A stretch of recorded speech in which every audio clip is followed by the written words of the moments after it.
Friends, it's good to be near home again.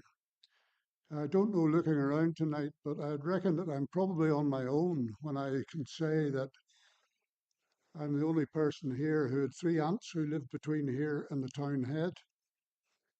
Other than that, I don't know anything about Antrim. I'm a Muckamore man.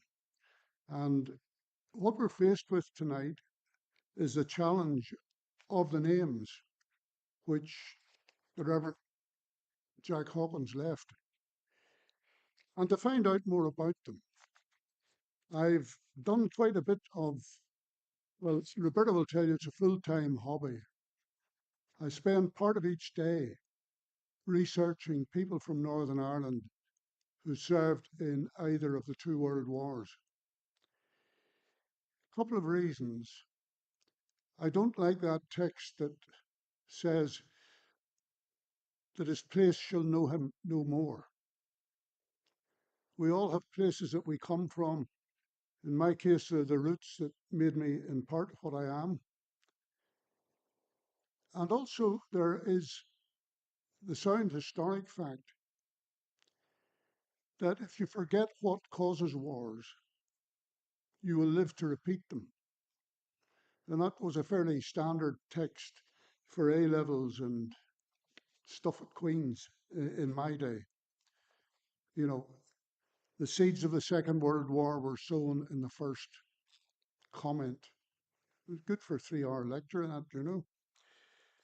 But where I could find, with the help of search engines, I could find virtually almost 100% of the people from the First War who left. I could get their army numbers, service numbers of their navy, etc.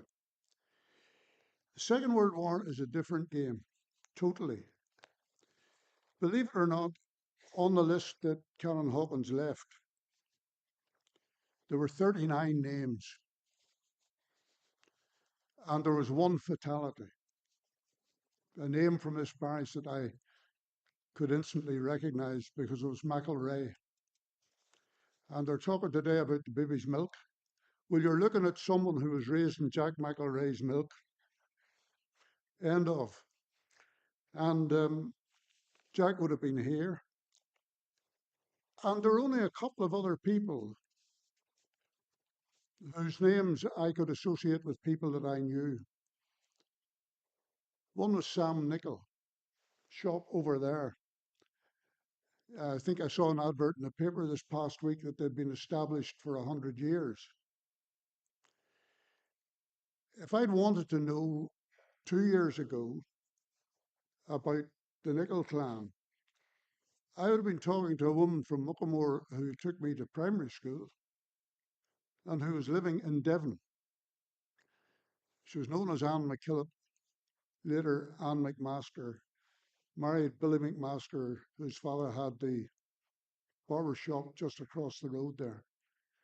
The first man I ever knew to have a PhD, and he went through on the chemistry side, developed chemicals and all the rest of it.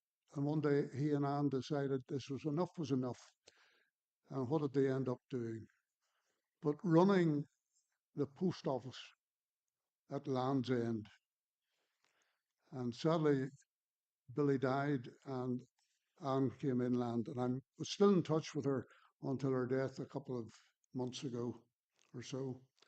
But her mate here in the parish was Lily Nicol. And in the day, if I'd wanted to know anything about the Nichols, I'd have gone through the McKillop McMaster thing. But that was the way Antrim worked in my day, and a few other places as well. So how did I get on? Oh, well, I started off by mentioning McElrea. The one person from the parish that we know who was killed in the First World War was a young man called McElrea who was working in the Air Force. And I'm going to leave his remarks to the end because I think they're sacred in a way that there are no others. There were a couple of names that I recognized too.